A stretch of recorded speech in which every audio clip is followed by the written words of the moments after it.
7 days. That is all that separated the loudest celebration Jerusalem had ever seen from the darkest crime its streets had ever hosted. 7 days in which the arc of all human history bent toward a single point, in which the prayers of prophets across 1,000 years arrived simultaneously at their answer, in which the God who made time stepped fully into time and allowed time to do its worst to him. The year is 33 of our era. The city is Jerusalem. And what you are about to walk through, hour by hour and day by day, is not merely the final chapter of a biography, it is the hinge of all history. The week that changed everything. To understand what happened during those 7 days, you must first understand the city that contained them. Jerusalem in the spring of 33 AD was not a city at rest.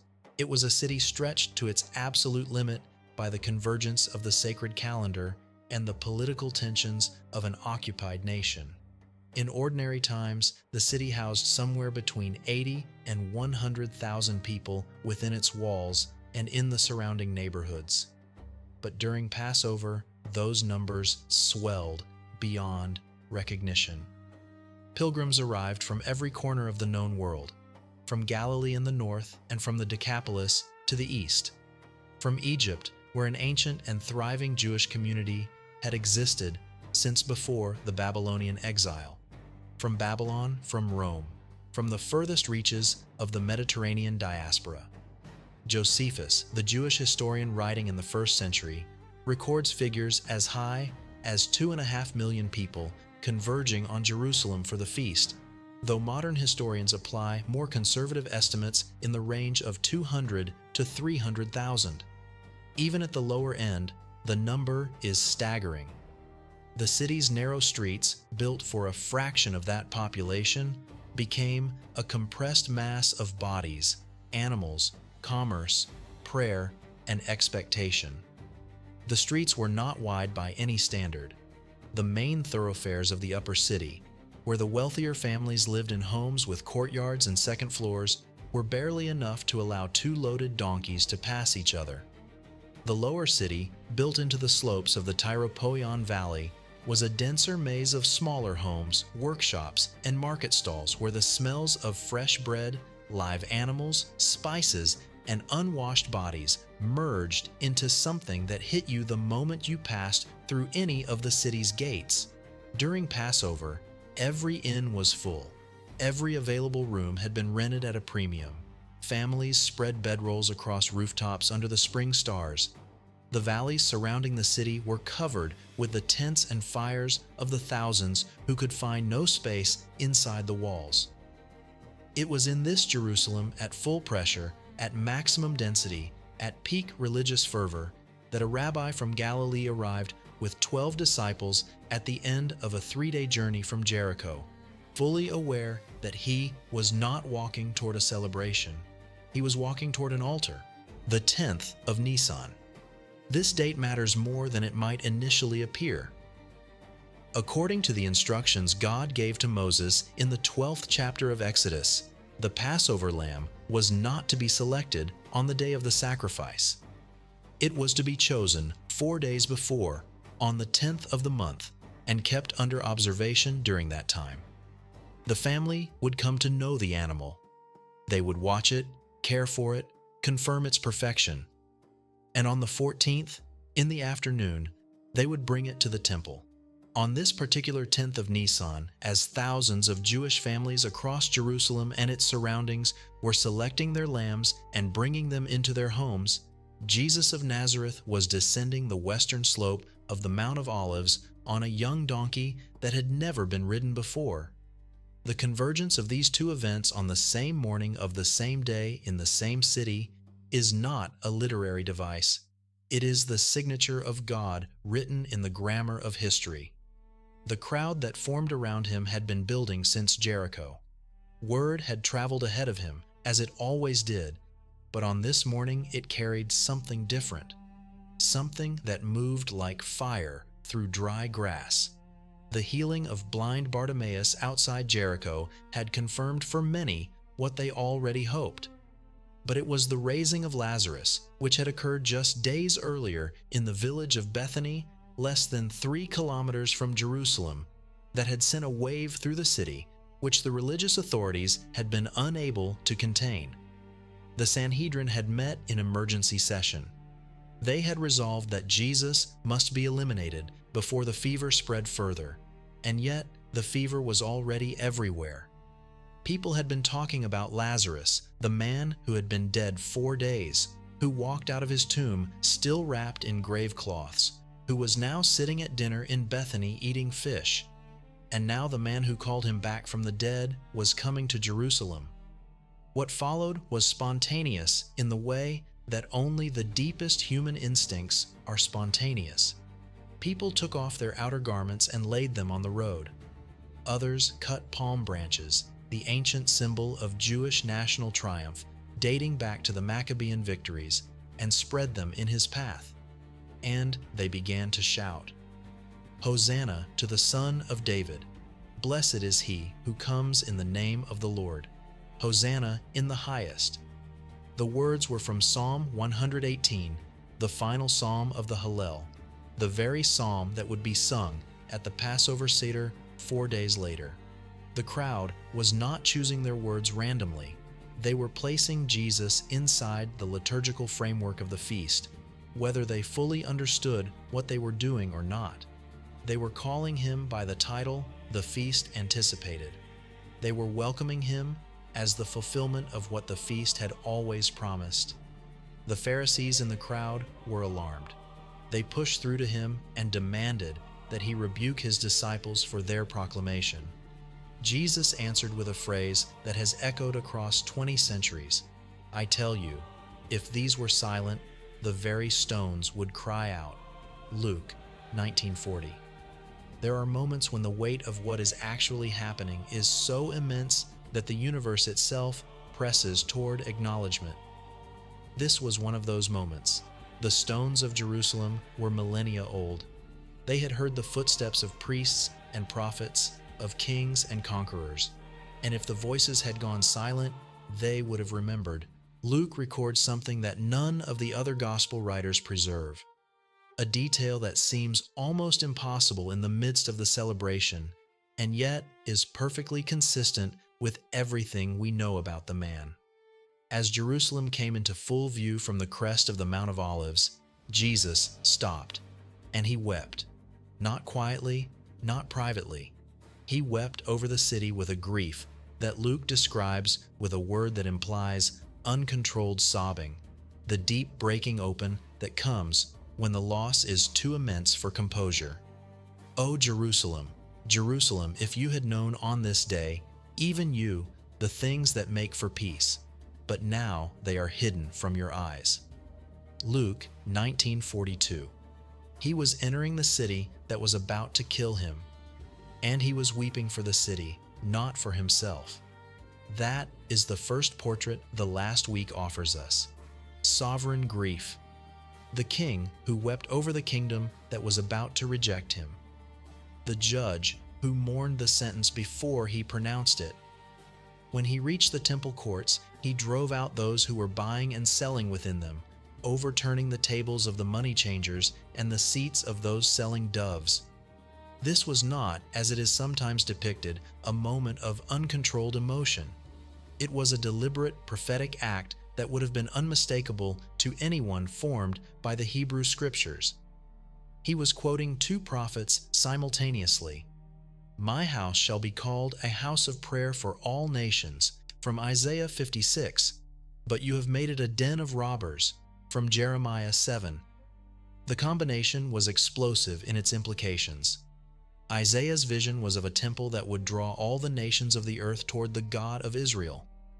Jeremiah's accusation against the Jerusalem of his own day was that the people were using the temple as a religious costume over a corrupt heart, a place to perform devotion while practicing injustice everywhere else.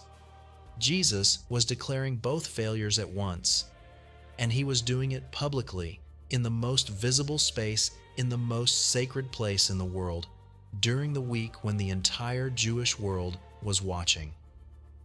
That evening he returned to Bethany, where he was staying with Mary, Martha, and Lazarus, and the city settled into a tense and watchful silence. The morning of the 11th of Nisan. Jesus and his disciples left Bethany early, walking the familiar 2-mile road back toward the city. He was hungry.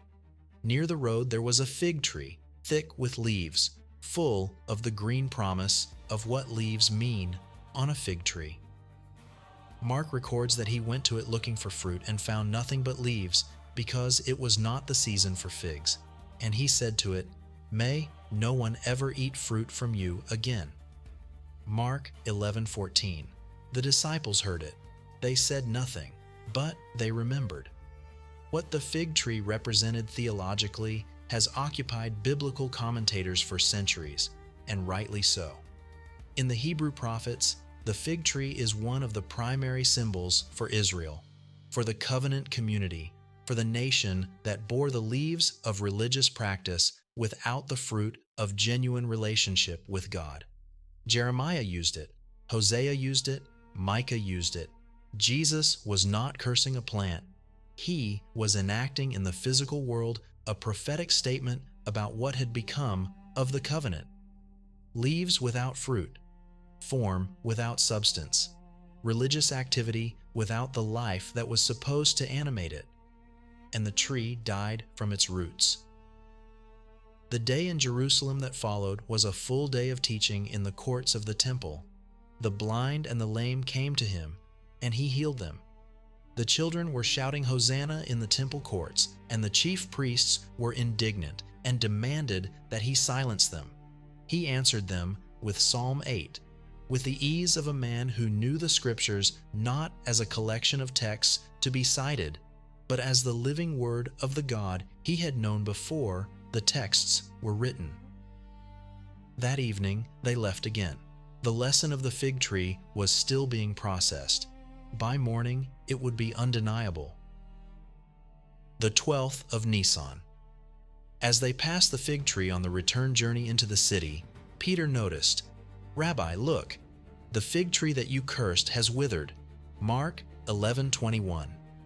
In less than 24 hours, a living tree had died to its roots, completely, visibly, permanently. Jesus used the moment as he always did, as a door into something deeper. Have faith in God. Truly, I say to you, whoever says to this mountain, "Be taken up and thrown into the sea," and does not doubt in his heart, but believes that what he says will come to pass, it will be done for him. Mark 11:23. Tuesday was the most publicly active day of the entire week. The temple courts became an arena in which every major authority structure in Jerusalem sent representatives to test, to trap, and to destroy him with his own words. The chief priests and elders came first, demanding his credentials. "By what authority are you doing these things, and who gave you this authority?" Matthew 21:23. He answered with a counter question about John the Baptist that placed them in a trap of their own making. They could not answer without either losing the crowd or condemning themselves. He then gave them 3 consecutive parables, each a sharper indictment than the last.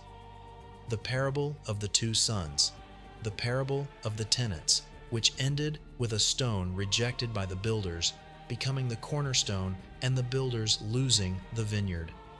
The parable of the wedding banquet, in which those invited refused to come, and the streets were searched for whoever would receive the king's hospitality. Every parable was a mirror. They knew it. Matthew records that they were seeking to arrest him, but feared the crowds. Matthew 21:46. Then came the Pharisees and the Herodians, an almost unthinkable coalition, since the Pharisees despised Roman collaboration and the Herodians built their entire power base on it. But they had found a common enemy. Their question was the famous coin. Is it lawful to pay taxes to Caesar or not? Matthew 22:17. If he said yes, the crowd that had acclaimed him as the Davidic king would feel betrayed.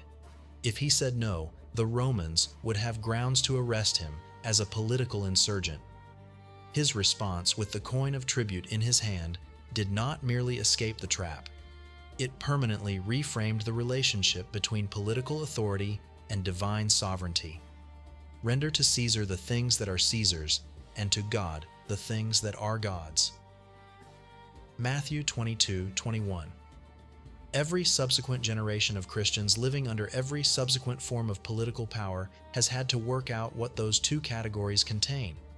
Jesus did not resolve the tension. He named it as the permanent condition of life in this age.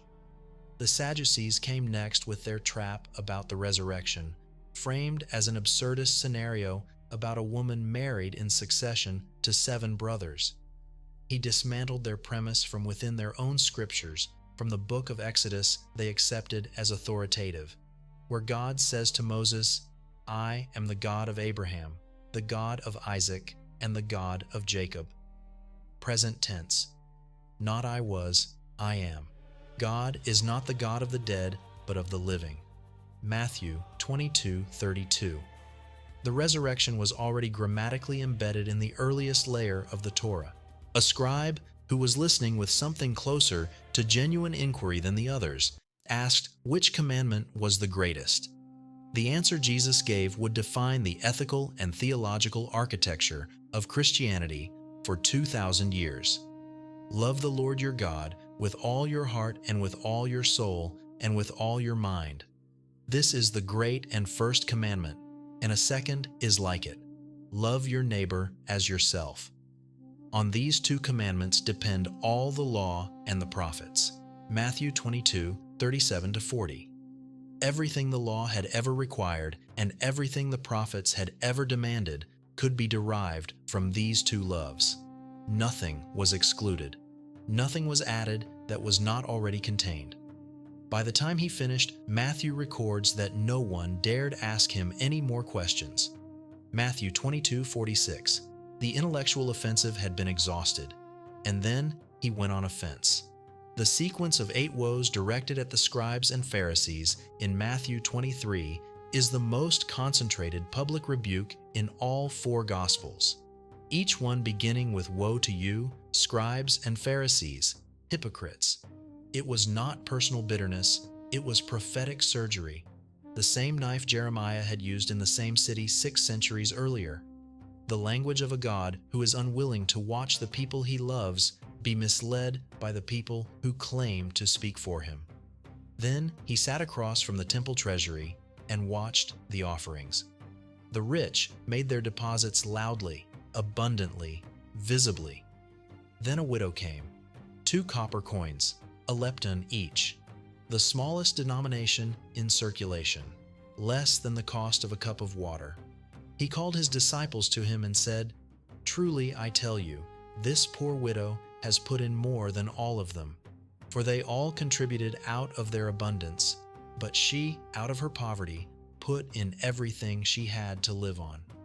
Luke 21:3-4. In the middle of a day of theological combat with the most powerful religious minds in the nation, he stopped everything to notice a widow and to make sure that the people around him noticed her too. He always noticed the ones that everyone else looked past. As they left the temple that afternoon, one of the disciples gestured toward the massive stones of the complex. "Teacher, look what massive stones and what impressive buildings." Mark 13:1. Herod's temple was genuinely one of the architectural wonders of the ancient world. The historian Josephus describes stones measuring 37 feet long, 18 feet wide, and 12 feet deep. The platform on which the temple stood covered 36 acres. It was the largest religious complex in the ancient world, and Jesus looked at all of it and said, "Do you see all these great buildings? Not one stone will be left on another. Every one will be thrown down." Mark 13:2. 40 years later, Titus would burn it to the ground and order his soldiers to dismantle the stones to recover the gold that had melted into the cracks during the fire. They sat on the Mount of Olives as the afternoon light lengthened across the city, looking west over the valley, and the disciples asked privately about when these things would happen. What followed is the Olivet Discourse, the longest single block of prophetic teaching in the Synoptic Gospels, encompassing the destruction of Jerusalem, the nature of tribulation, the signs of the end, and the ultimate return of the Son of Man on the clouds of heaven. It was his final public theological declaration before the cross. He delivered it with his back to the east and his face toward the city and the temple that were about to destroy him, speaking with the absolute calm of someone who existed outside of time and could see the end from the beginning, because he was the beginning and the end. The 13th of Nisan. The Gospel accounts are almost silent about this day. So little explicit narrative is associated with it that scholars have called it the Silent Day or the Lost Day. The most plausible reconstruction places Jesus in Bethany, resting, teaching the disciples privately, allowing the weight of the previous days to settle. It was perhaps the last day of something resembling ordinary life, eating with Lazarus and his sisters, sleeping in a familiar place, watching the sunset over the Judean hills without the press of the crowd. But something was happening in Jerusalem that day that the Gospels do record, even if they do not associate it with a specific location. In a room in the city, the chief priests and the elders met and formally resolved that Jesus must be arrested and killed before the feast ended. Matthew 26, 3-4. They had been plotting for weeks, but now they committed to the plan, and they specified one critical constraint: not during the feast, lest there be a riot among the people. Matthew 26, 5. The crowds that had lined the road with palms were still in the city. The popular sympathy for Jesus was real and volatile. Any open arrest in the temple courts or the public streets could ignite something they could not control. What they did not know was that their solution had already decided to come to them. Then one of the 12, who was called Judas Iscariot, went to the chief priests and said, "What will you give me if I deliver him over to you?" And they paid him 30 pieces of silver. Matthew 26, 14-15. 30 pieces of silver. The amount stipulated in the book of Exodus as the price of a slave accidentally killed.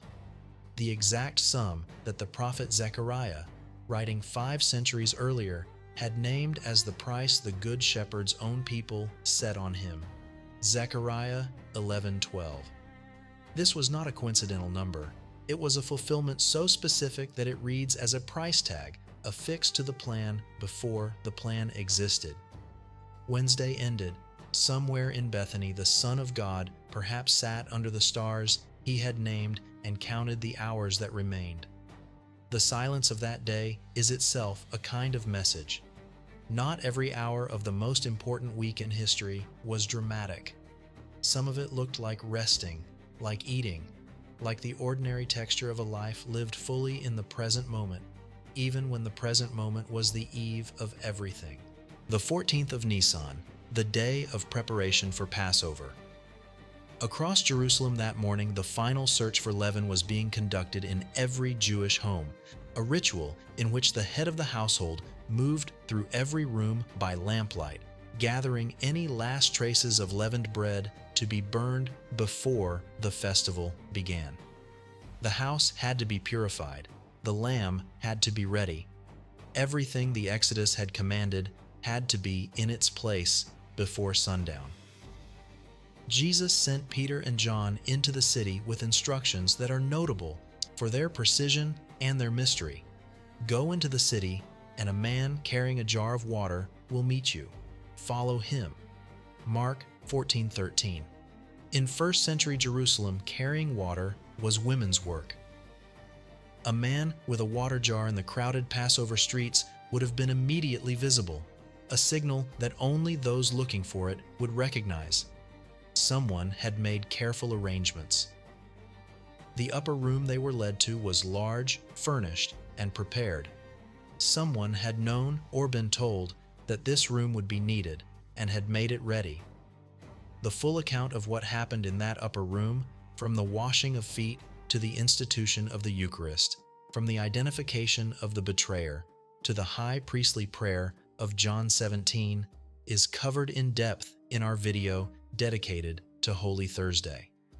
But within the arc of this week, what is essential to grasp is this: everything that Passover had meant for 15 centuries, every lamb, every cup, every piece of unleavened bread, every recitation of the Exodus, every question asked by the youngest child at every Seder since the night Israel left Egypt, all of it had been pointing toward the moment in that upper room when Jesus took the matzah in his hands and said, "This is my body, given for you."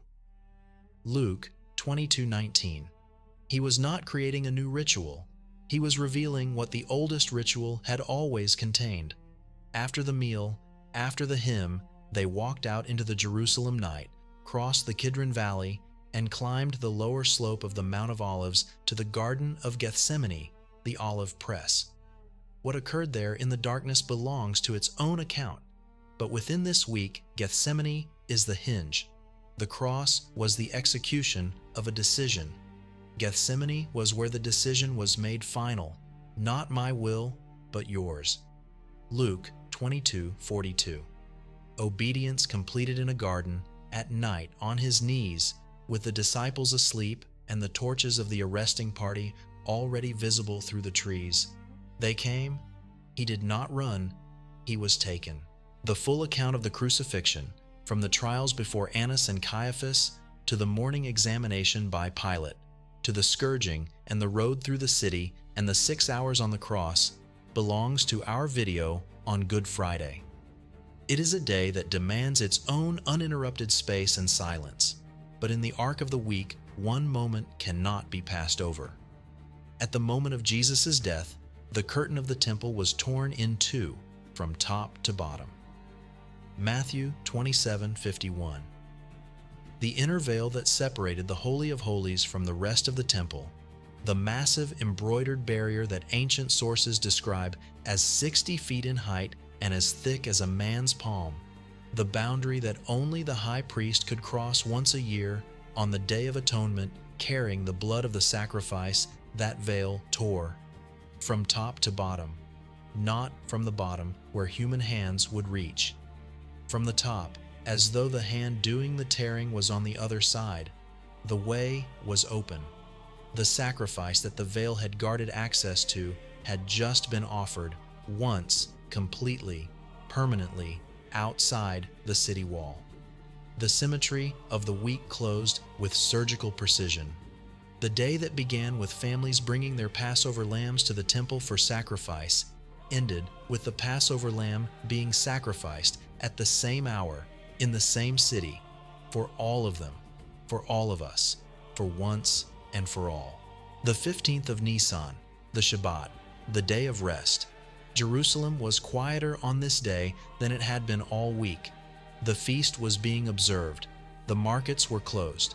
The temple continued its liturgical rhythm at a slower pace. On the surface, the city looked like what it always looked like on Shabbat. But underneath the surface, the world had changed. In a garden near the northern gate, inside a limestone tomb that belonged to a man named Joseph of Arimathea, the body of Jesus of Nazareth lay wrapped in burial cloths with a stone rolled against the entrance and a Roman seal pressed into the wax. Pilate had authorized the sealing at the request of the chief priests, who had remembered something that the disciples appeared to have forgotten. He said, "After 3 days, I will rise." Matthew 27:63. They wanted to make sure. They posted guards. The disciples were scattered and hidden. Peter was somewhere in the city, unable to look at himself after the 3 denials. John was caring for Mary, the mother of Jesus, as Jesus had asked him from the cross. The women who had followed from Galilee had gone to prepare spices for a proper burial anointing that they would bring at the earliest moment after Shabbat ended. No one was expecting a resurrection. Whatever Jesus had said about the 3rd day, it had not landed as a concrete prediction. It had sounded like comfort or hope or the kind of thing a man says when he is trying to prepare people for the worst. The stone was in place. The seal was intact. The story, from every human angle of vision, was over. And yet, the grain of wheat had fallen into the ground. John 12:24.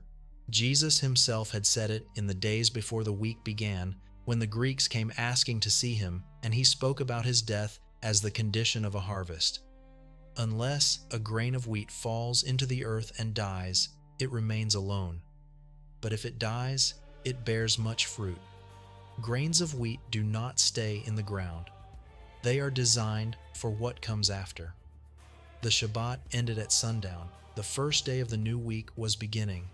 And somewhere in the sealed silence of the rock, in darkness that no human eye would witness, something was happening for which no language had ever needed words before: the death of death.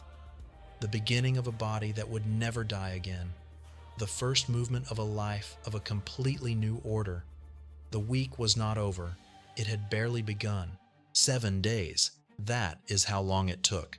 7 days in which every single day carried its own weight of meaning, in which no detail was accidental, in which the alignment between the ancient calendar and the unfolding events was so precise, so consistent, so layered with fulfillment upon fulfillment, that the only adequate explanation for it is the one the Scriptures themselves offer. God planned this before the foundation of the world, before the first Passover lamb was selected, before the first stone of the temple was laid, before the prophets wrote the words that the week would fulfill. This week was already written, every day of it. The Sunday said, "Here is your king, arriving not with an army, but with tears, on a donkey," fulfilling to the letter what Zechariah had written 500 years earlier. "Rejoice greatly, O daughter of Zion. Shout aloud, O daughter of Jerusalem. Behold, your king is coming to you, humble and mounted on a donkey." Zechariah 9:9. The Monday said, "Here is your prophet, acting with authority in his Father's house, refusing to allow the place of prayer to become a place of transaction." The Tuesday said, "Here is your teacher, whose wisdom cannot be trapped or silenced, who sees through every question to the question beneath it, who closes every door that human cleverness tries to open against him." The Wednesday said, "Here is the cost, paid in silver at a price Scripture had named in advance, moving through the quiet darkness toward an appointment no one could cancel." The Thursday said, "Here is your priest, who offered the ultimate sacrifice, not with the blood of an animal on an altar, but with his own body and blood at a table, in the presence of the men who were about to abandon him, for the sake of those who were not yet born." The Friday said, "Here is your lamb, the one to whom every lamb had pointed since the night in Egypt when the angel of death passed over the blood-marked doorways, now lifted up outside the city wall, so that the death that had been circling humanity since the garden would find its final target and spend itself completely." And the Saturday said, "This is what trust looks like when the evidence is still inside the stone. This is what faith is when the silence between death and morning feels like it will last forever." Every day of that week was for you, not for you as a theological category or a demographic or a generation, for you specifically. Jesus said so himself in the upper room on Thursday night when he prayed with his eyes lifted toward heaven. "I do not ask for these only, but also for those who will believe in me through their word." John 17:20. The prayer includes you by name. The week was designed with your name already written into it. I want to ask you something. In the comments below, tell me which day of this last week affects you most deeply. Which one stops you cold, makes you feel the ground shift under the weight of what was actually happening there. Because this community does not engage with the past as tourists visiting a museum. We recognize that the week that occurred in Jerusalem in 33 AD is the week on which your salvation, your identity, your hope, and your future are standing. It is not history behind glass. It is the ground beneath your feet, right now, today, in whatever city you are in, and whatever year you are living, and whatever weight you are carrying into this week that is your own. When the bread is broken in your church, you are in the upper room. When you kneel in a moment that costs you everything, you are in Gethsemane. When you wait in the silence between the death of something and the morning that has not yet come, you are in the sealed garden on Saturday, where faith is holding on to what it cannot yet see. And when the morning comes, as it always comes for those who wait for it, you will understand what the disciples understood when they ran toward the tomb and found the stone rolled away. That the week which appeared to end in silence and stone was not an ending at all. It was the first morning of something that will have no last morning. Subscribe if you have not yet, because every week we return to these depths together with the same rigor and the same reverence and the same conviction that the God who wrote his name in the events of that final week in Jerusalem is still writing in your story, in this generation, in the days that are coming, and the story is nowhere near finished.